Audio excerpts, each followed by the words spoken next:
Coming up on Carolina News, holiday season is here and a classic Columbia event returns tonight. It's very important for us as business owners to have that foot traffic, the new customers, the shoppers. Plus,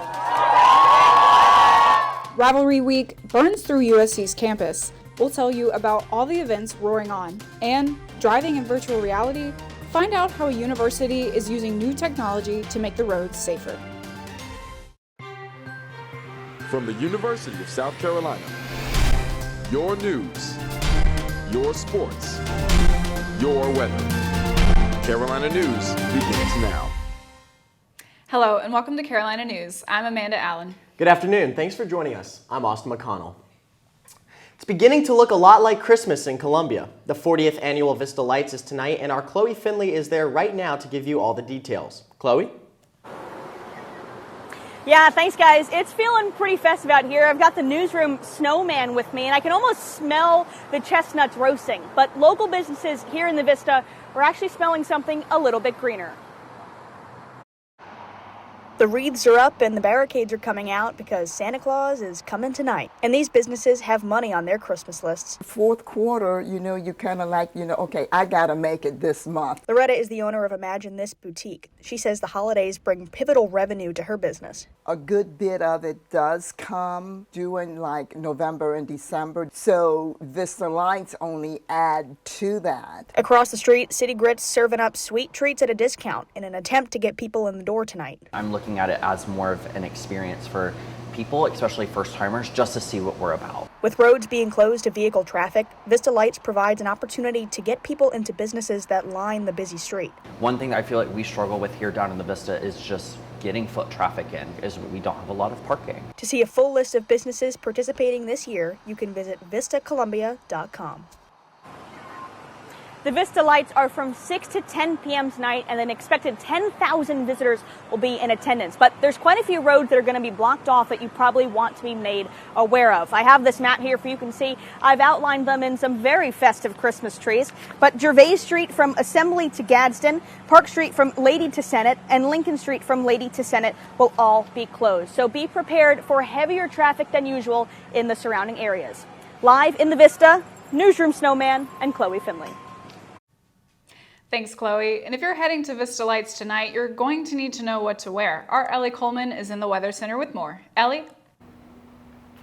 Yeah, guys, it should be a beautiful night to explore the Vista and catch some lights. It's currently 72 degrees outside right now with that sun peeking through the cloud-covered sky just a little. But as the sun sets tonight, we will get into those mid-60s, so you might want to grab a jacket on your way to those Vista Lights. I'll have more for you later. Back to you guys at the desk. The South Carolina Highway Patrol confirmed that one is dead and another injured after a crash in Orangeburg County this morning. 17-year-old Jaden Gooden, a student at Edisto High School, was pronounced dead on the scene, according to the Orangeburg County coroner. The collision occurred at around 8:40 a.m. The passenger in the other vehicle was taken to the hospital and the driver was not injured. Troopers say the crash remains under investigation. An overnight crash in Sumter County killed all 3 people involved. The South Carolina Highway Patrol said it occurred at around midnight last night. A 2021 Subaru was traveling east on Broad Street and a 2004 Chevrolet Trailblazer was traveling north on Copley Drive when they collided and went off the road. South Carolina Highway Patrol is still investigating the crash. A shooting between acquaintances left one person hospitalized on Wednesday afternoon. Sumter County deputies arrested 33-year-old Thomas Mason Donlin and charged him with attempted murder and possession of a weapon during a violent crime. The sheriff's office says the deputies were dispatched to Laverne Avenue after a shooting was reported. Upon arrival, they found a victim with a gunshot wound who was transported to Prisma Health. Donlin was later located at a motel and taken into custody.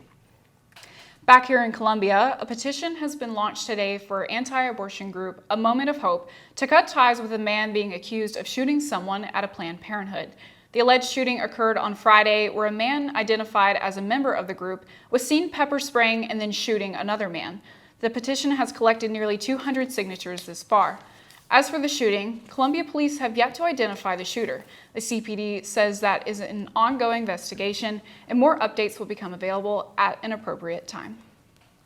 Elsewhere in South Carolina, a man in Leesville has been sentenced to 15 months in federal prison after investigators uncovered an illegal dogfighting ring.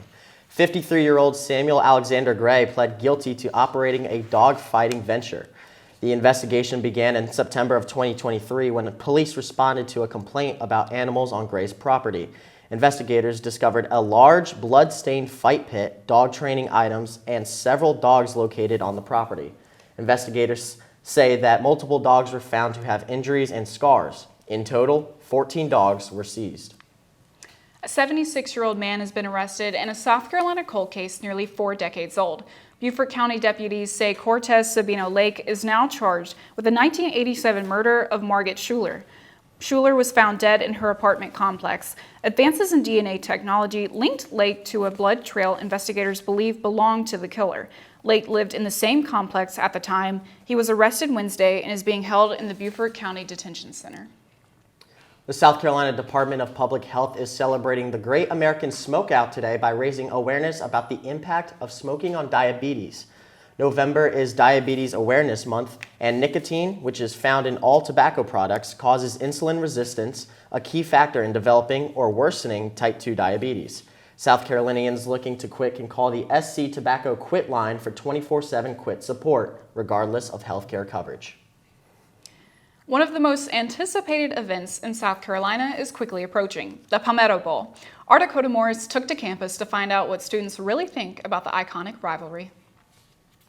Competition is in the air on the University of South Carolina campus as the annual Carolina versus Clemson rivalry week comes to an end. From a little bit of rage relief to a big cat bonfire, everyone on campus was able to unite under one common interest. Clemson, I hate Clemson. Everybody hates Clemson here. Was actually brought up to hate and despise Clemson University and all its affiliates. Some students are even willing to shed blood to beat Clemson.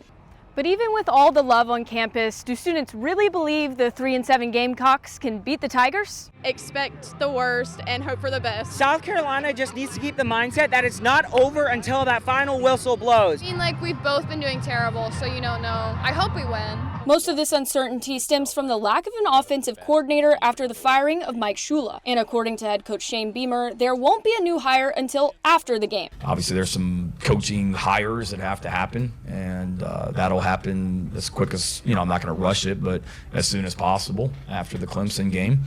The Gamecocks and Tigers will meet on the field at Williams-Brice on November 29th.